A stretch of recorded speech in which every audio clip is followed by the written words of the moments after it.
జాతీయ ప్రాజెక్టు పోలవరం నిర్మాణం పూర్తయితే భారతదేశంలోని 6 రాష్ట్రాలకు ప్రయోజనం చేకూరుతుంది.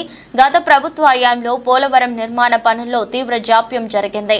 ఆంధ్రప్రదేశ్ రాష్ట్ర ముఖ్యమంత్రి నారా చంద్రబాబు నాయుడు మిషన్ మోడ్ కింద పోలవరం ప్రాజెక్టును తిరిగి ట్రాక్ లోకి తీసుకురావడానికి నిర్ణయాత్మకమైన చర్యలు తీసుకుంటున్నారు. పోలవరం ప్రాజెక్టు నిర్మాణం త్వరగా పూర్తి అయ్యేందుకు కేంద్రం భారీగా నిధులు విడుదల చేయాలని విజయవాడ ఎంపీ కేశినేని శివనాథ్ సోమవారం లోక్సభలో రూల్ 377 కింద పోలవరం ప్రాజెక్టు అంశంపై మాట్లాడారు.